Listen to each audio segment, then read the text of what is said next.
Hi, my name is Zach from Tackling Tech, and today we'll be reviewing the two best budget controller accessories, the Collective Minds StrikePack F.P.S Dominator and the Kontrol Freek Galaxy for the PS4 and Xbox One.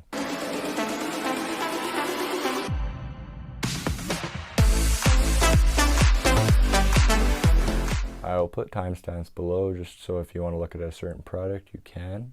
I will start with the Collective Minds StrikePack F.P.S Dominator. So I ended up stumbling upon this product which had many great reviews and was a lot cheaper than the alternative, which was a scuff controller, which usually goes for around a minimum of $187 Canadian and $140 American plus shipping for the cheapest two paddled model. The StrikePack runs around $50 Canadian and around $40 American, which shows the vast price difference between the two products. The main point of a paddle controller is to prevent yourself from taking your thumbs off of the analog stick when doing things like jumping and crouching in a video game.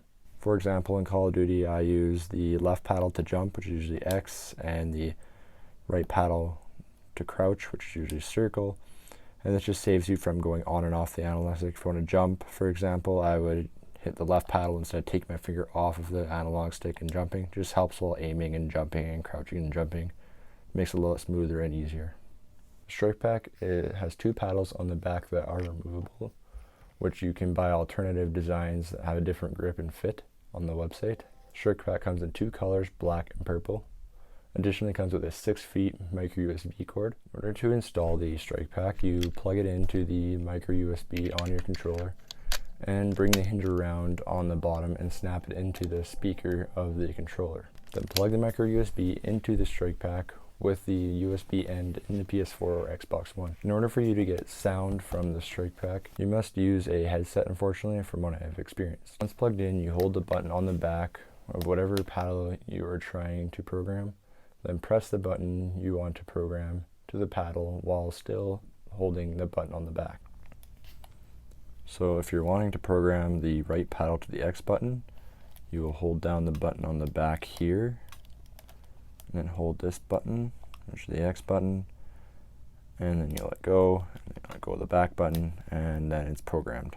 Say for example, X is programmed to the right button, you can still press X on the controller as well as the paddle. This does help when first using the StrikePack in order to help with the muscle memory, so in the middle of the game you don't have to press the paddle if you forget. The StrikePack is comfortable in the hand and the paddles are not awkward at all from what I've experienced personally. Obviously it depends on your hand size for sure. There is an alternative now, which is the DualShock PS4 paddles attachment, which came out in the holiday season of 2019. I wanted to try these out, but unfortunately they are sold out everywhere. I cannot find them, so once I do, I'll definitely give them a shot and put a review up on the channel. The StrikePack must be plugged in at all times. This does help in a way though, because you are able to decrease input lag and ensure the controller will always be charged. There are software updates you can find for the StrikePack as well as mods like rapid fire, burst fire, drop shot, jitter fire, quick scope, auto run, and much more. I don't know much about installing the mods on the StrikePack, but there are instructions on the manual it comes with in order to do this. The downfall if you're interested in using the mods is you aren't able to use the paddles as well at the same time.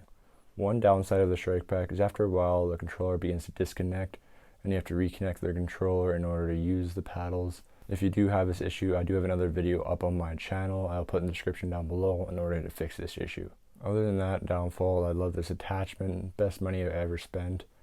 I've used it on many shooters like Fortnite and Call of Duty, for example, and I cannot recommend it enough. It makes playing a lot easier. This accessory also has a version of the Xbox One, which is a bit different in form factor due to the different controllers between consoles. This is the Kontrol Freek Galaxy. It comes in white or purple. These Kontrol Freeks run around $21 Canadian or $15 American. The point of Kontrol Freeks is to give you a better grip and increase the height of the joystick in order to make smaller movement and aiming easier, enabling you to play at a higher sensitivity in shooter games.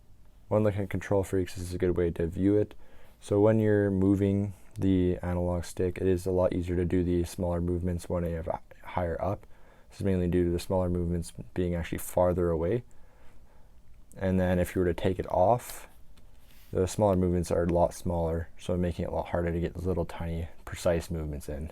This is one of the highest Kontrol Freeks, coming in at 10 millimeters on the right and 6.5 millimeters on the smaller one. I personally don't use the smaller 6.5mm one for personal comfort reasons. There are a variety of heights with different grips and convex and concave designs of Kontrol Freeks.